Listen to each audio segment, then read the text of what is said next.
paz de Deus, caros irmãos, caros amigos também, sejam bem-vindos. Bom, esse vídeo que segue adiante era para responder duas perguntas dos caros irmãos aqui do canal.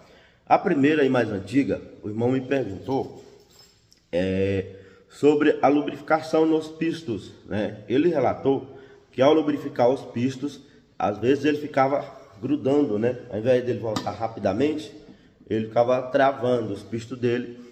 E então deu a entender que provavelmente o óleo que o irmão está utilizando, ele é grosso, né, para o seu pisto, né? A primeira recomendação para o irmão é: troca o seu óleo por um óleo de rotor, né?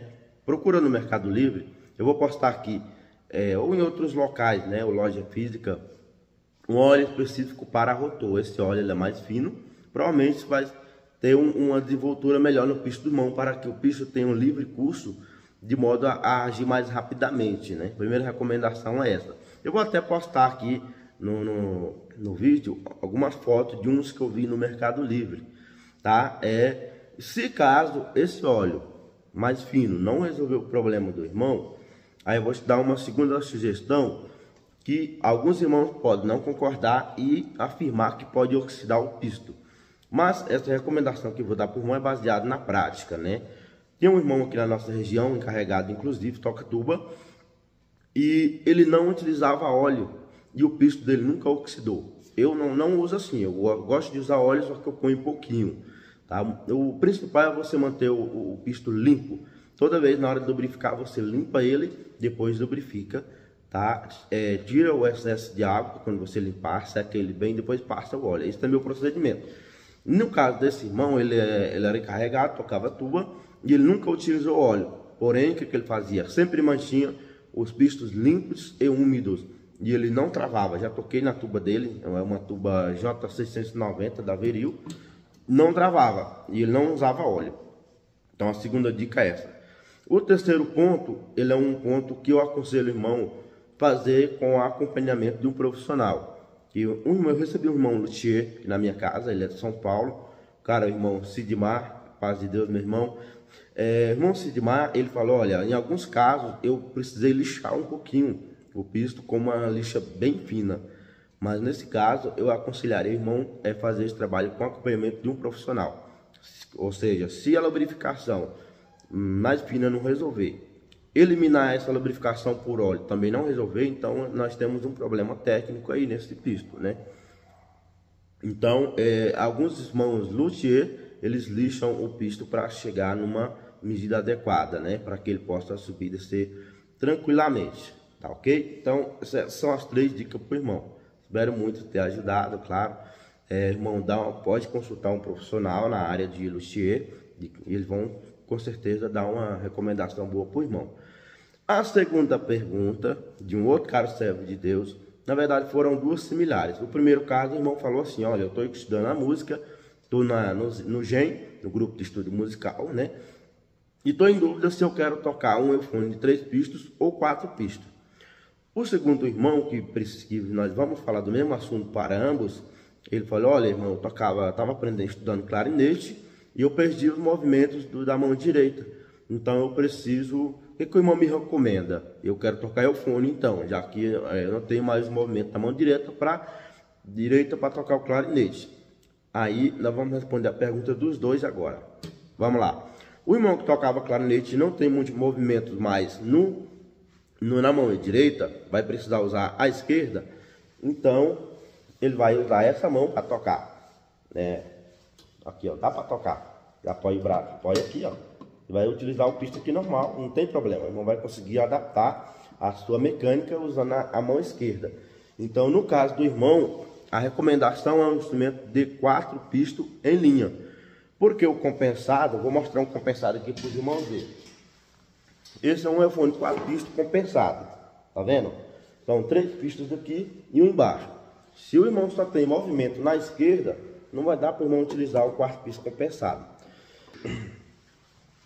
Então a recomendação para o irmão que perdeu os movimentos é um instrumento de 4 pistos em linha, de preferência calibre largo, tá? Nós vamos responder então a pergunta desses dois irmãos juntos. De que forma? O primeiro irmão estava em dúvida só entre o eufônio 3 pistos ou 4 pistos. A resposta desta pergunta é muito fácil. Com certeza prefiro o instrumento de 4 pistos, tá? Em que ocasiões o irmão vai sentir falta do 4 pisto? Inclusive, o eufônio de 4 pistos é o recomendado no nosso manual, tá bom? O instrumento 3 pistos o irmão só vai comprar se caso não for a condição material do irmão no momento, tá? Mas havendo condições, Deus preparando, prefiro os 4 pistos, porque esse é o recomendado e é o melhor, mais indicado para tocar o nosso inário quinto. Vou dar um exemplo para o irmão, onde o irmão vai sentir falta do 4 pisto. Imagina o 294 no final das frases, e especialmente no final do hino tem uma passagem onde o baixo faz assim, ó. Nesse eufônio, observe que a última nota eu vou ter que tocar uma nota opcional que está em cima, né? Eu não toco a nota grave na qual está escrita. Tem uma segunda opção, ela está escrito o Mi bemol grave e o Mi bemol agudo. Como eu não tenho recurso, eu toco no agudo. Olha o que vai acontecer. Eu vou dar um exemplo para o irmão. Por exemplo, eu posso tentar tirar esse Mi bemol nesse eufônio, porém ele não tem escala para isso, não tem recurso. Observe que se eu fizer isso vai ficar feio e naturalmente desafinado. Como diz o irmão Ricardo Sena, você pode até tocar essa nota, agora afinar é outra história, né? Tá bom? Eu vou fazer a passagem aqui, o final. Ó, ela é assim, ó. De novo. Agora eu vou tentar tocar ela no grave. Observe que ela, mesmo eu me esforçando, ela vai ficar desafinada, ó, porque não tem escala para isso.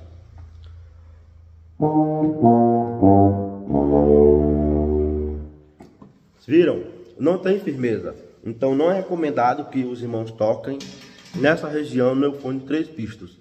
Agora imagina o mesmo hino, a mesma passagem no eufônio de 4 pistos, como fica. Eu vou tocar seguindo Mi, Si, Sol, Mi, lá embaixo, grave, do jeitinho que está escrito lá, e fica chique, né? Vamos ver como é que fica.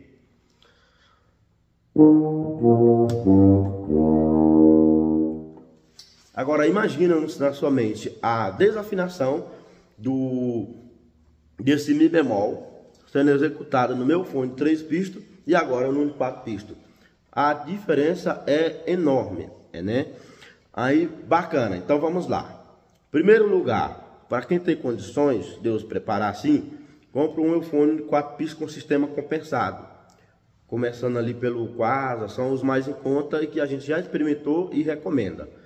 Mais adiante, aí vem os 4 pistos em linha, que são os semi-profissionais.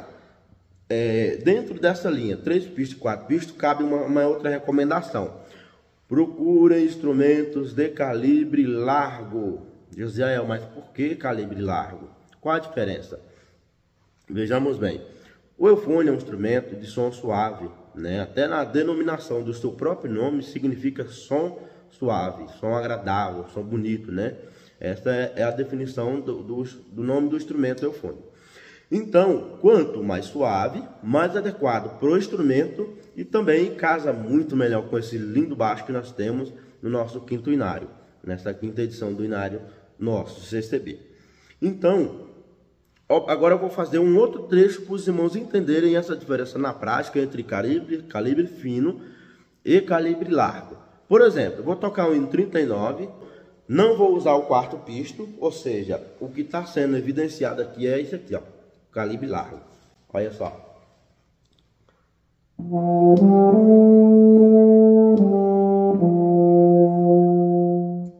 Ok. Observe que esse som é suave, tá? Esse é um som mais escuro. Agora vamos tocar o mesmo trecho no eufone de 3 pistos com calibre fino. Ó.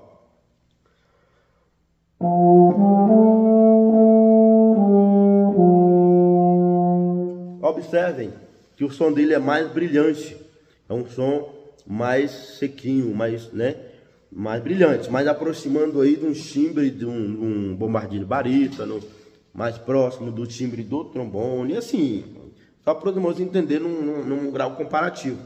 Já o eufone com calibre largo, você vai conseguir um som mais suave, inclusive, dependendo da embocadura do irmão, ele pode chegar próximo da referência dos baixos das cordas, que é o violoncelo, tá? E se os irmãos não sabem, a referência de sonoridade para nós do baixo natural é o violoncelo, ou seja, a gente escuta um violoncelo e tenta reproduzir um baixo natural mais suave possível, nos aproximando dessa referência para os baixos naturais. Então, os irmãos observaram que ele tem um som mais suave. Aí o que acontece? Se o irmão não, por exemplo, o irmão falar, não, minha condição, não consigo comprar um de 4 pistas, então vou comprar um de 3.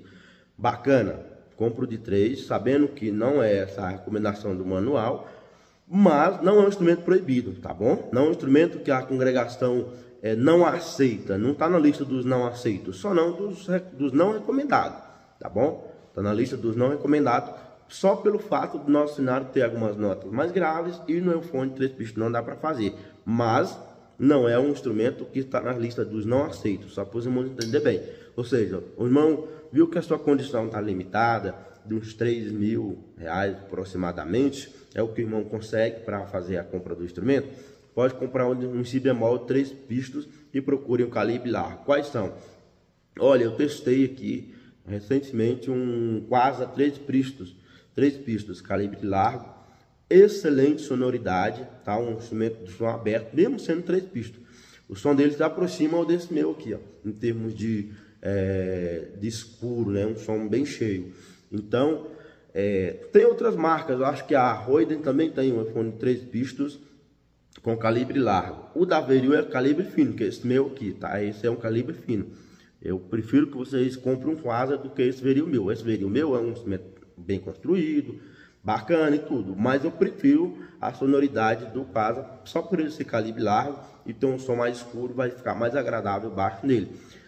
Todavia, nós sabemos que o equipamento é algo essencial, isso é verdade, mas o principal está atrás do bocal, tá bom? Como dizia o nosso saudoso irmão Ricardo Senna, nós é quem geramos o som, nós somos o cantor. O bocal é o microfone e o instrumento é a caixa de amplificação. Então, o principal é o irmão dedicar, o irmão procurar as aulinhas com dedicação, seguir a orientação do seu instrutor, do seu encarregado, buscar novas informações, não perder encontros musicais dentro da sua categoria. Isso é excelente, irmão. Irmãos, a música ela é infinita. Qualquer dia, se chegar aqui algum irmão se prontificando a dar uma aula de bocal, com certeza absoluta, todos nós aqui que estamos estudando, né, vamos atrás, porque isso é uma coisa excelente. A gente vai aprender coisas novas, dicas novas e o mais importante, vamos procurar praticá-las de maneira que nós vamos conseguir crescer no nosso instrumento, crescer em sonoridade, crescer em respiração e tocar melhor. Afinal de contas, a gente toca para o nosso Deus e Ele é digno do nosso melhor. Aquilo que nós temos de preciosidade, de primícia que nós possamos oferecer ao nosso Deus, e creio que Ele receberá como um incenso suave, né? Vai receber o nosso louvor. Isso já é motivo de alegria para nós. Tá bom? Eu encerro aqui então o vídeo respondendo essas 2 perguntas. Os irmãos podem continuar mandando alguma dúvida, sugestões. Quando a gente passa a gravar alguma coisa, querendo ou não, a gente se expõe. Isso não confesso que isso não é uma característica minha de expor muito, eu sempre fui muito reservado. Então, mas tem um lado bom. Os irmãos que já tocam o instrumento, que já estudam há mais tempo, podem também aqui nos dar sugestões. Irmãos, sugestões. Além de pergunta, a gente está aberto a sugestões, porque assim nós podemos crescer juntos, né? Nós possamos melhorar juntos. Então é isso, eu fico por aqui. Um grande abraço a todos. Aos caros amigos, obrigado por estar junto com a gente. Meus caros irmãos, Deus vos abençoe, Deus abençoe a vossa família.